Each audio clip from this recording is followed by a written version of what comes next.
बागे आलम मुझसे बात की घटा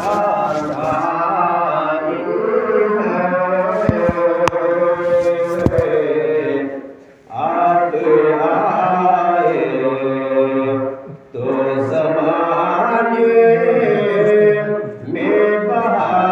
अरे वाह सुभान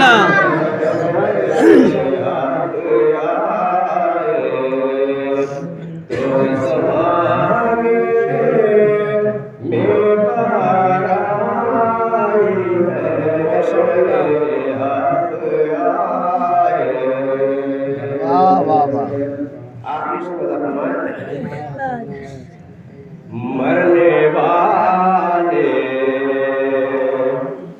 की खुली आँखें खुली रहे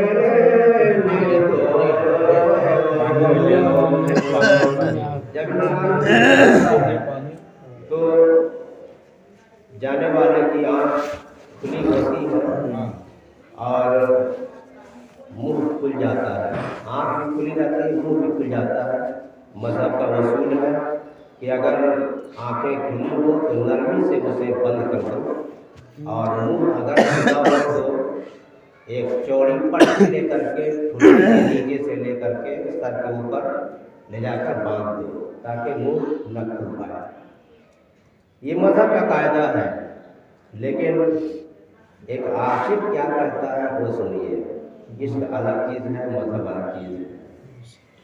मज़हब इस्लाम का तो ये कायदा है कि आँखें बंद कर दो, लेकिन आशिक कहता है कि नहीं, मेरी आँखें खुली रहने तो क्यों? इसलिए कि जब सरकार आएंगे तो उनका दीदार करना होगा।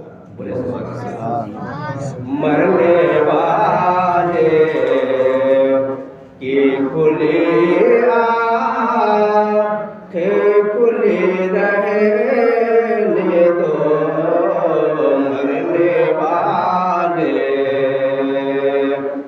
मरने वाले के खुले आँखें खुले रहने दो, मरने वाले के खुले आँखें खुली रहने दो। ये नजर जलवे आका की तमन्ना अरे वाह सुभान जलवे आका की तमन्ना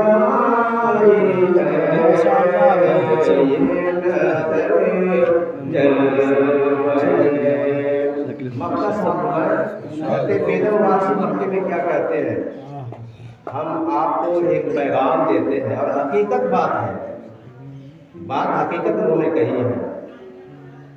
जो इस दुनिया में अल्लाह वाला होता है या जो नबी का आशिक होता है उसे लोग हक़ारत की निगाहों से देखते हैं। दुनिया वालों की निगाहों में उसकी कोई हकीकत नहीं होती। लेकिन अल्लाह रब्बुल इज़्ज़त की बारगाह में उसका मर्तबा बहुत बुलंद होता है। हज़रत बेदम वासी ने क्या लिखा समाज कीजिए। दुनिया वालों की निगाहों से गिरा है बेदम,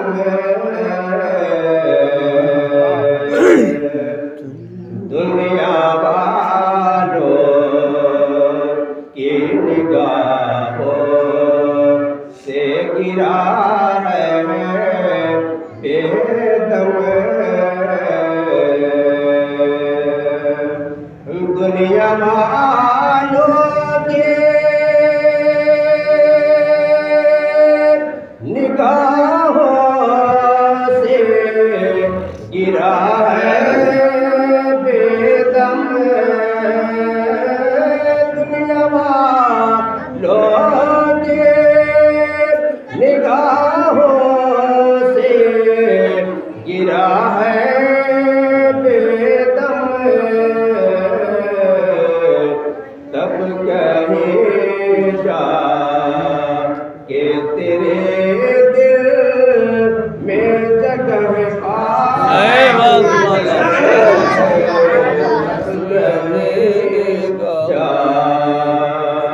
के तेरे दिल में जगह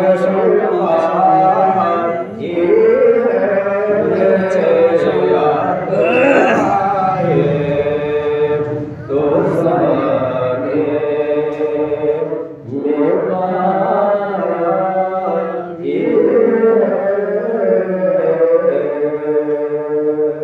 खुतबा रसूलुल्लाह के बाद मैंने कुरान हकीम की आयत करीमा पढ़ी। अल्लाह रब्बुल इज्जत इरशाद फरमाता है, क़द अफ़लहा मन तज़क्का व ज़करा इस्मा रब्बिही फसल्ला।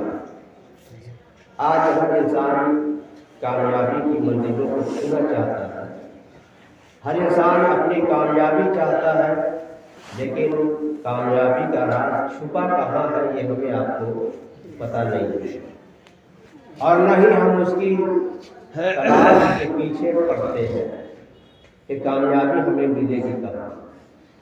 हमारा फैसला होता है, हमारा नजरिया अलग अलग है। हर इंसान अपने अपने तौर से सोचता है कामयाबी का राज है कहाँ। कोई तो कहता है कि मालदार बन जाओ कामयाब हो जाओ, अहले सरवत बन जाओ कामयाब हो जाओगे, ओहदेदार बन जाओ कामयाब हो जाओगे। मैं उसी कामयाबी की बात कर रहा हूँ जो आप इशारा कर रहे हैं महबूब भाई। हालांकि आपको सर्दी नहीं होनी चाहिए, हाँ, जो आप सर्दी से त्रस्त है आपको नहीं होना चाहिए। कामयाबी का राज हमारे तो कहा है, कम पी रहे हैं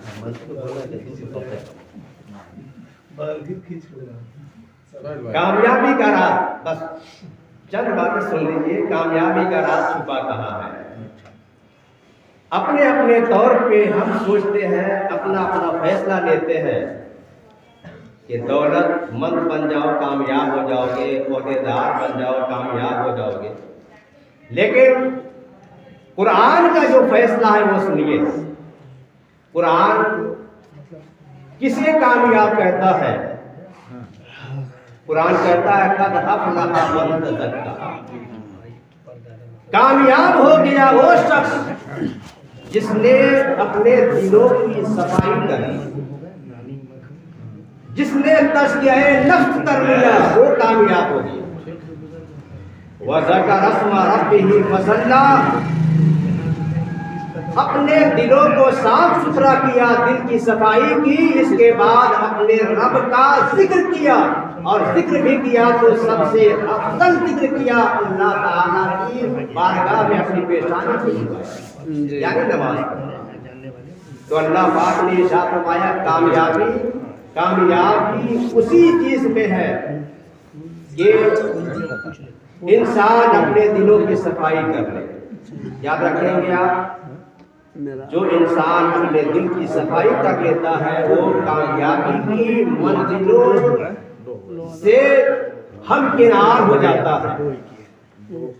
आपके सामने बहुत सारी तारीखें मौजूद हैं, बहुत सारी तारीखें मौजूद हैं।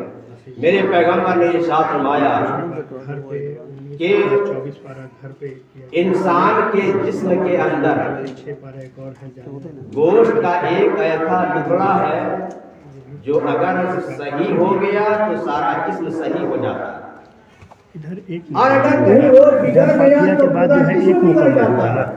तो साहबा ने पूछा या रसूल अल्लाह, जिस्म के उस टुकड़े का नाम खत्म एक पारा हुआ है। तो मेरे पैगंबर ने फरमाया था अला वहियल क़ल्ब, खबरदार सुन लो, उस लुथरे का नाम है दिल।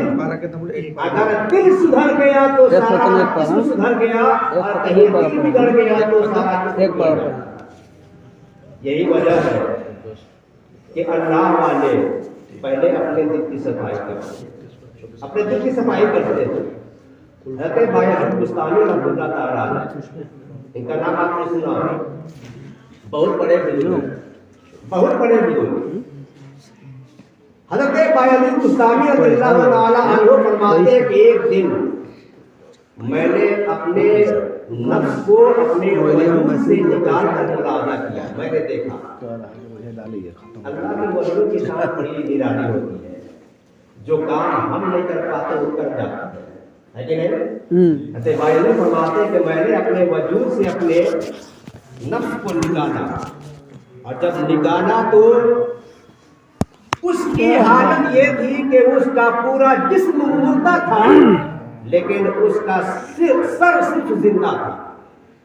पूरा वजूद मुर्दा था उसका, लेकिन सर क्या था?